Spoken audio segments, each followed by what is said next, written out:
మనకి ఎనర్జీ కానీ, ఆయిల్ కానీ, నేచురల్ గ్యాస్ కానీ ఇలాంటివన్నీ రావటం చాలా ఇబ్బందిగా ఉంది కదా. అది ఇప్పుడు తెలుసుకునే అవకాశం ఉందండి.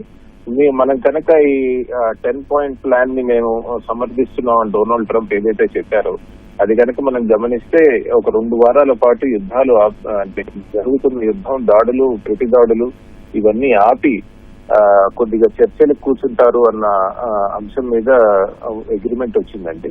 ఇది ఓవరాల్ గా మంచి పరిణామం. కానీ వేచి చూడాల్సింది ఏంటంటే ఇది నిజంగా ఎన్నాళ్ళు ఉంటుంది, 2 weeks ఉంటుందా లేదా అన్నది చూడాల్సిన అంశం అండి. తర్వాత స్ట్రెయిట్స్ ఆఫ్ హర్మూజ్ జలసంధి ఎంత తొందరగా ఓపెన్ అవుతుంది అన్నది కూడా మనం చూసుకోవాల్సిన అవసరం ఉందండి. బట్ ఓవరాల్ గా మంచి పరిణామమే మనం చూసాం. ఎప్పుడైతే ఈ అనౌన్స్మెంట్ రాగానే చాలా ఆయిల్ ధరలు తగ్గటం మొదలెట్టాయి గ్లోబల్ మార్కెట్ లో. అంతేకాదు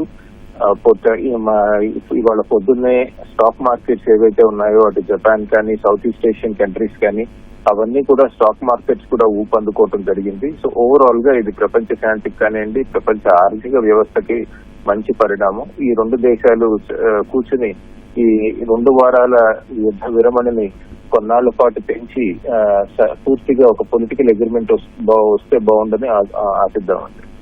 అయితే సంజయ్ గారు, కాల్పుల విరమణ ఒప్పందంతో దీర్ఘకాలిక శాంతి స్థాపనకు అడుగులు పడే అవకాశం ఉందంటారా? అడుగులు పడితే బాగానే ఉంటుందండి. ఎందుకంటే మనం చూసాం 2 దేశాలు వాళ్ళ సత్తా చూపించుకోవడానికి ప్రయత్నించాయి. అమెరికా పెద్ద ఎత్తున ఇరాన్ మీద యథేచ్ఛగా దాడులు చేసింది. అండ్ అలానే మనం చూసాం ఇజ్రాయెల్ కూడా ఇరాన్ మీద దాడులు చేయగలిగింది. కంప్లీట్ ఎయిర్ డామినేషన్ సాధించడం జరిగింది. అదే సమయంలో మనం కనుక గమనించినట్టయితే ఇరాన్ వాళ్ళు కూడా ఎయిర్ క్యాంపెయిన్ కి ప్రతిస్పందిస్తూ వాళ్ళ మిజైల్స్, వాళ్ళ డ్రోన్స్, వాళ్ళ సత్తా నిరూపించుకోవడం జరిగింది. ఈ యుద్ధం ఇక్కడితో ఆగితే 2 దేశాలు, 2 వైపులు పార్టీస్ మేం గెలిచామని చెప్పుకుని ముందుకు వెళ్ళిపోయే అవకాశం ఉంటుంది.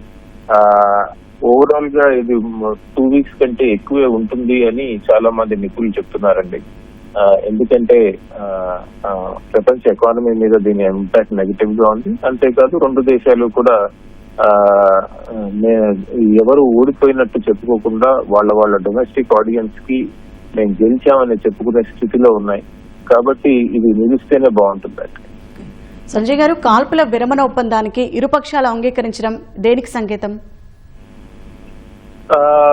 ఒకటి మనం చూసాం, కాల్పుల విరమణ ముందు డొనాల్డ్ ట్రంప్ చెప్పారు ఇరాన్ అనే సభ్యతనే నేను నాశనం చేసేస్తానని.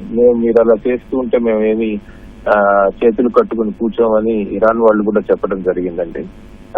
ఒక విధంగా చూస్తే 2 వైపులా కొద్దిగా అలసట వచ్చింది.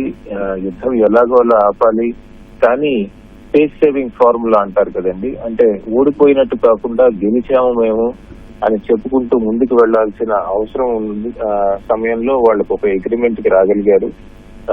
2 వైపులా ఈ యుద్ధాన్ని ఇంకా ఆపితే మంచిది అన్న ఒక ఆలోచన ఏదైతే ఈ వర్గాల్లో ఉందో, అంటే మొత్తం ఇరాన్ లో అంతా అలానే ఉంది, అమెరికాలోనే అలా ఉందనట్లేదండి. చాలా మంది ఆశిస్తున్నారు. వాళ్ళందరికీ ఇది వచ్చిన సీజ్ ఫైర్ ఏదైతే ఉందో వాళ్ళు అనుకున్నట్టు మంచిదే. అంతేకాదు చాలా దేశాలు పాకిస్తాన్ తో పాటు అటు ఈజిప్ట్, ఇవి కూడా వెనక నుంచి పెద్ద ఎత్తున డిప్లొమాటిక్ ఎఫర్ట్స్ చేయడం జరిగింది. అంతేకాదు మిగతా దేశాలు కూడా 2 వైపుల్ని, 2 పార్టీస్ ని మీరు తొందరగా యుద్ధం ఆపితే మంచిది, ఎందుకంటే ఆర్థిక వ్యవస్థ అతలాకుతలం అవుతుంది, ప్రపంచ ఆర్థిక వ్యవస్థ అని చెప్పడం జరిగింది. సో నా ఉద్దేశంలో దీనికి దేనికి సంకేతము అంటే, ఒకటి ఇప్పటికీ ఇంత యుద్ధం జరిగినా ఎలాగో అలా కాల్పుల విరమణ జరగాలి, కొంత శాంతి శాంతి ఉంటే బాగుండు స్ట్రెయిట్స్ ఆఫ్ హర్మూజ్ దగ్గర ఇరాన్ లో అనుకునే వాళ్ళకి చిన్న గెలుపండి. 1, 2 ప్రపంచవ్యాప్తంగా చాలా మంది, ఎంతో మంది డిమాండ్ చేస్తున్నారు ఈ యుద్ధం ఆపాలని. వాళ్ళ గెలుపు కూడా ఈ శాంతి, ఈ కాల్పుల విరమణగా మనం చూడొచ్చు. ధన్యవాదాలు సంజయ్ గారు.